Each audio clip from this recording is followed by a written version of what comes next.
Ladies and gentlemen, William Barr is defending President Trump. As usual, the media is apoplectic, hysterical, fuming and seething in an overt attempt at trying to create some kind of mythology around how horrible Trump is. The reality is, you have over $1 billion nationwide in property loss. Okay. You also have 10,000 people who either are or who have been in police custody during this crisis. Now, does that mean it has not been primarily peaceful? No. But Democrats need to have it either all peaceful, and if they're forced to address, all the catastrophe and the horrendous tragedies associated, because people lost their lives also. About 15 people lost their lives, including a 77-year-old retired police chief, David Dorn, who was defending his friend's business. This is a black man, 77-year-old man, defending his friend's business at 2:30 in the morning. His life was taken from him. I notice how Nancy Pelosi and CNN are silent. I wonder why. Virtually silent. I don't know any Democratic politicians that have even addressed David Dorn. But Democrats, liberals in general, everything they touch, they have the reverse Midas touch. Everything they touch turns to Bandini. They did this. You go from Blasey Ford to Tara Reid, believe, then don't believe. They did this with climate change. Oh my God, it's the end of the world. Then they were forced to vote on the Green New Deal in the Senate, and you had most Democrats voting Senate, most Democrats refusing to vote or voting present, and about 3 or 4 voting against it. So, but here, this is Attorney General William Barr. This is an article in USA Today, and it starts off, Congress must impeach Trump's enabler in corruption, oppression. This is subjective. Did William Barr or President Trump commit a crime? No, they didn't commit a crime. There's an article in the Washington Post. Oh, well, Tom Cotton and President Trump are losing the battle of ideas when it comes to going against, using the military against peaceful protesters. President Trump never in a million years he wanted to use the United States military against peaceful protesters. In fact, he said, I am an ally of all peaceful protesters. He literally stated that in his speech. Full of beautiful statements, by the way, completely ignored by media. But, by the way, Hillary Clinton's going to be nominee. You just wait, okay? In 2015, NPR quoted me. I said, Madam Secretary couldn't win, unelectable, and would lose swing states. In the same paragraph, 538 stated that Trump wouldn't be GOP nominee. So, and that's below in the pinned comment. Just because a formality took place that we already knew from March 17th until now, he would receive all the delegates that are not legally bound. There are 2 rounds of voting. 2 rounds of voting, ladies and gentlemen. And August 18th is the centennial of the 19th Amendment. There are 2 rounds of voting. And it might be virtual. Who knows what it's going to be? But you have the DNC spokeswoman who literally stated, "We're not officially nominating Joe Biden." Those aren't my words. She actually stated that with Bill Hemmer on Fox News. And Madam Secretary in November of 2019 stated, "I have a pretty good idea. I'll support the nominee only because I know who it's going to be." The endorsement, by the way, that was another public relations hilarious charade, because even Joe Biden didn't tweet about it, and on his YouTube page, it didn't say Hillary Clinton endorses Joe Biden. It said it was like some kind of forum, and then it'll be Madam Secretary speaking, but with President Obama and Bernie Sanders. Oh yes, they endorse Biden. The whole thing's this elaborate charade. I will have made the biggest political call of all time. Share my Times of Israel article. Hillary Clinton 2020 is a reality. Get ready for 8 years of Trump. That is below in the pinned comment.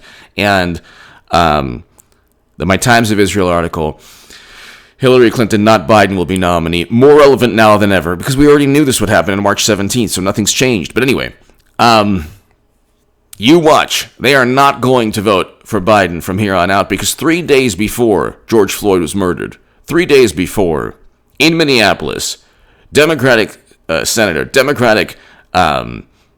Democratic senators, a Democratic governor, a Democratic mayor, Joe Biden said, if you have to find out if you're for me or Trump, then you ain't black. That is what Biden did deliberately to tank his campaign. So he'll do other things to tank his campaign too. But but when Barr this week ordered the dispersal of peaceful protesters, this is not accurate.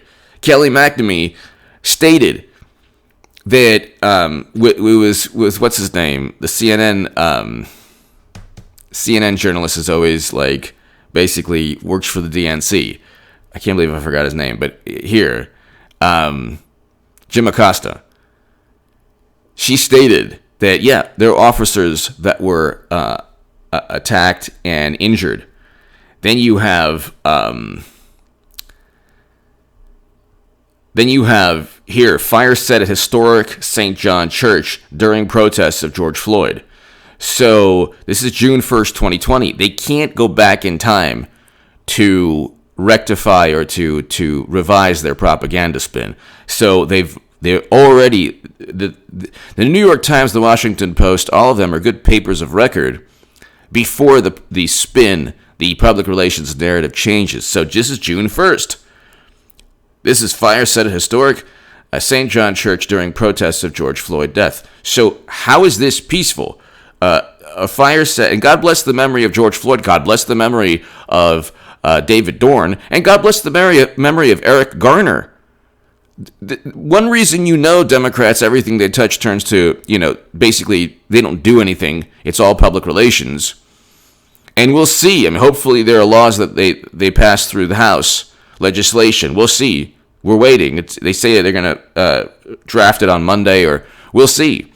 That would be a good thing Democrats do. But Eric Garner, the police weren't charged in New York City in 2014. Had the police been charged, had legislation been developed in 2014, George Floyd would be alive today. Because Eric Garner, he stated, I can't breathe. But again, Democrats, there was no political utility in 2014 was not like 300 BC. 2014 was President Obama in the White House, Democrat in the executive, complete Democratic machine, and they did nothing. Democrats did nothing. But here, and had they done something, instead of simply demanding that everyone vote for them and give them allegiance, George Floyd would be alive. But they did nothing. In a Democratic state, mind you, with a Democratic mayor of a city, New York City.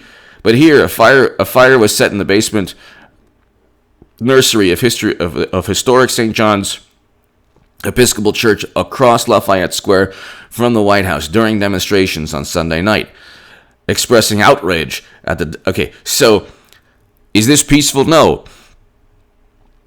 Okay, so you have the backdrop. You want to know how many minutes from the curfew that the D.C. mayor actually... You want to know how many minutes from the curfew? It was 15 minutes. The police action came about 15 minutes before the 7 p.m. curfew that D.C. Mayor Muriel Bowser had announced earlier Monday. Okay, so we've established already that the church was set ablaze by peaceful people. Then we've established that just 15 minutes prior, it wasn't like 3 hours prior, and then Trump strolled in, and it was a Vogue and Elle photo shoot where he's like, make love to the camera. Here's the Bible, and so they've created this mythology.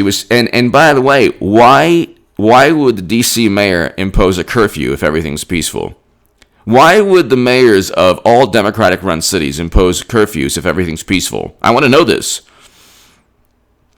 Why are there 10,000 people arrested? Why is there over $1 billion in property loss? We'll get to that in a second. And by the way, 80% of Americans disagree with property loss. Gee, I wonder why. Those 80% either... Okay, the polls are so skewed in a public relations sense, it's unbelievable. You see articles saying, majority of Americans disagree with Trump's handling. Well, what did Trump do? He tweeted out that he might utilize the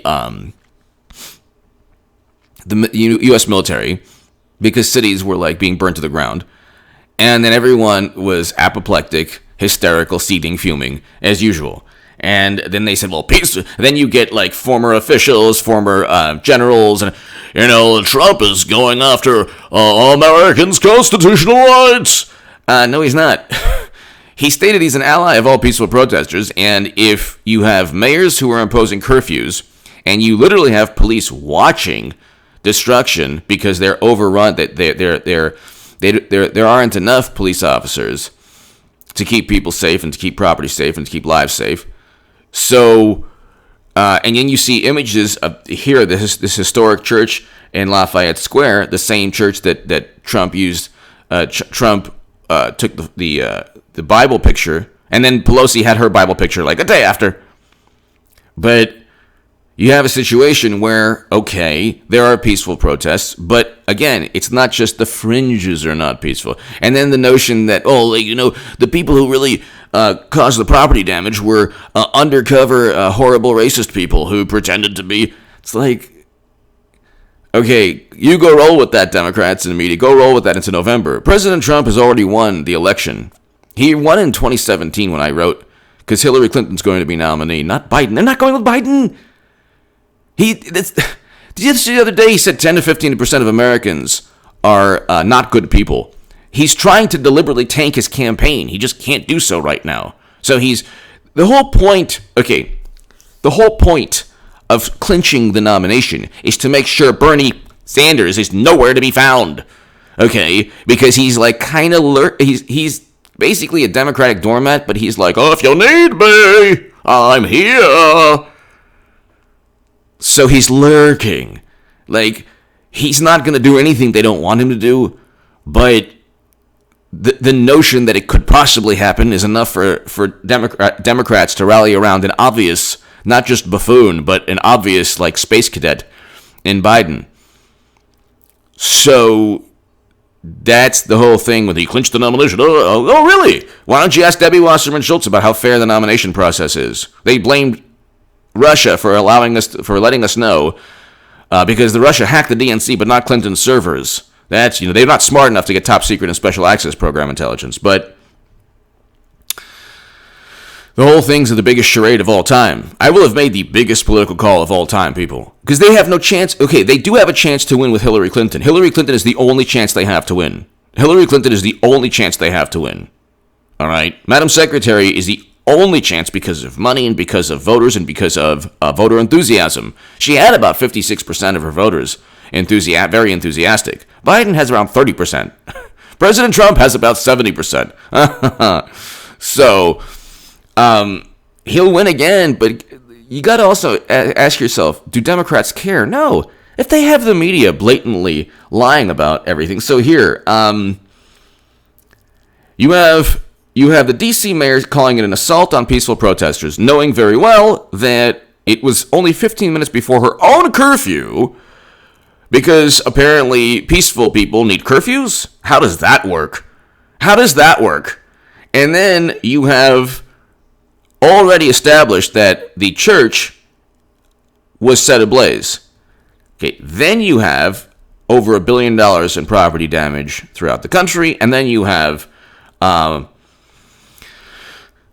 numerous reports of officers being attacked with not just with frozen water bottles, but here, this is a statement from United States Park Police Acting Chief Gregory T. Monahan about the actions taken over the weekend to protect life and property.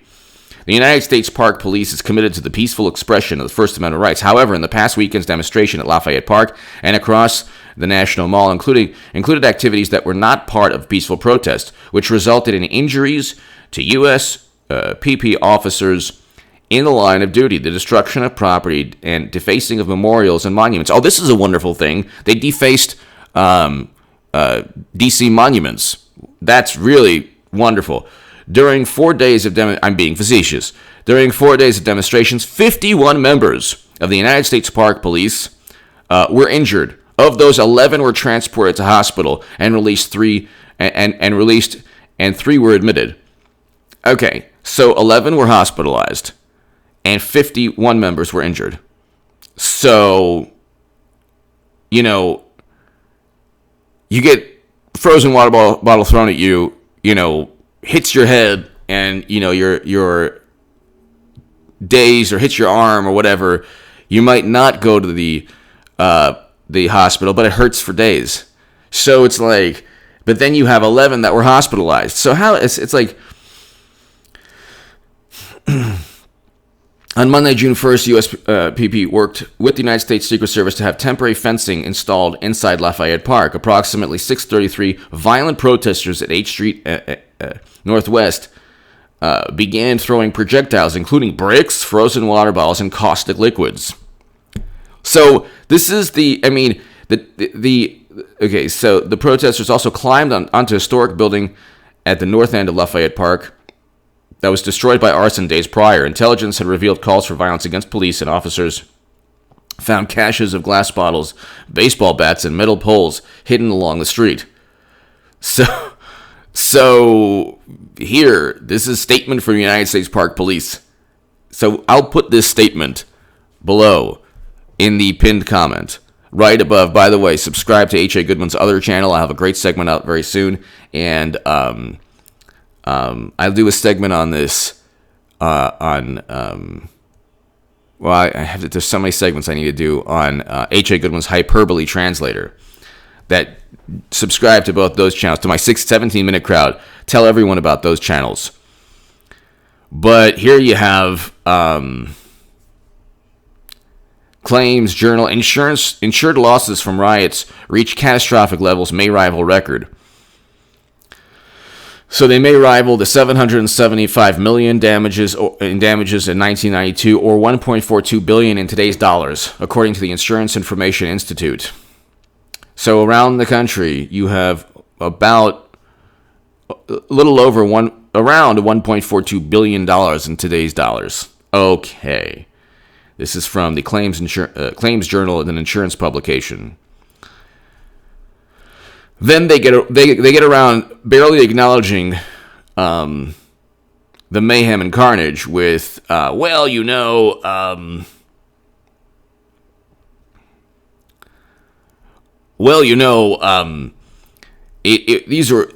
was generally very peaceful, and you had little pockets of, and then it's always, the Los Angeles Times even wrote an article, why people are looting, why? This peaceful protest is important. When you destroy black-owned businesses, you're not doing anything good, or any businesses, but, think about the logic. How many black business owners are seeing their dreams? You know how hard it is to open a restaurant? There are restaurants now completely burnt to the ground that are owned by all different backgrounds of people, but there are black-owned businesses burnt to the ground by people who wanted to honor the memory of George Floyd. How does this even work? So, you can go through the psychology of it is this and this. Yeah, and people's lives who did nothing wrong. Is this the way we work as a country? You go after people who did nothing wrong to vent your anger? Your anger is so righteous you should destroy a black-owned business? Who gave the authority for people? You couldn't even live with someone like that. You would divorce someone like that. I'm having a bad day, so everyone has to have a bad day. But Okay, then there's the issue of the election in November. This does not help. They can say all they like. They can say all they want about how Trump is going after peaceful, 10,000 arrests and widespread protests hit 10,000. Okay. You have 10,000, this is the AP, arrested widespread U.S. protests hit 10,000. Then you had, in terms of William Barr, he's been defending President Trump on Lafayette Square. It was 15 minutes before Trump took a photo. And, God forbid the president should be the president. Okay. And the United States Park Police had 50 people injured already, 11 taken to the hospital. The church was already vandalized and burnt, and you had 3. Okay, this is the way it works. And this could be a football game or after a championship or whatever. The police will say, "Please disperse." They did it like 3 times. No one dispersed. Then there were reports of police being attacked. Then they told people to disperse. So then when you have Jim Acosta saying, what do you tell people who are outraged? People are always going to be outraged at anything Trump does because the media doesn't report accurate information. So then what do you expect? What do you tell people who are outraged? Tell them to ask the U.S. Park Police what took place from their perspective. Or how many people went to the hospital. Or tell them to visit the church that was burnt. The church that Trump visited. Or tell them to ask why 15 minutes before. It was only 15 minutes, so it's not like, it was 3 hours prior. But people who are outraged should ask why the D.C. mayor even had a curfew if everything's so peaceful. So it's like, that 15 minutes, let's just assume it was completely peaceful in Lafayette Square, which apparently, according to the United States Park Police, it wasn't. Okay, statement from the United States Park Police. You can read the statement below in the pinned comment. But this would be an assault, a crime against humanity for 15 minutes prior to a curfew. You can't even get to your car in 15 minutes from D.C. I've been to D.C. many times. You can't even get to your car from Lafayette Square or whatever, transportation. You can't get a taxi or even an Uber is going to take you 15 minutes to wait for an Uber. Around then, there was a curfew from the D.C. Mayor at 7 p.m. Apparently, nobody cared. So, and there was a reason there was a curfew to begin with. So give me your thoughts below. Subscribe to H.A. Goodman's other channel. The link is below.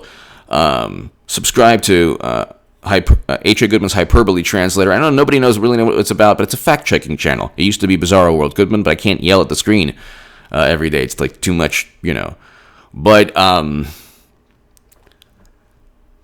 be here at the live stream, I'd say about 1 p.m. or so. 1:30 p.m. Pacific today. To my 23-minute crowd, thank you. Everyone, if you want to support my voice long-term, my Patreon is below. To my new Patreons, thank you so very much. My Patreon is below in the pinned comment and description. Ladies and gentlemen, also, check out the pinned comment. Read the pinned comment. Read the description. A lot of my articles, a lot of my writing the past 4 or 5 years. Give me your thoughts. Oh, and please check out my Jerusalem Post article, Why Democrats Embrace Anti-Semitism and Anti-Israel Bias. That's below in the pinned comment. Thanks, everybody.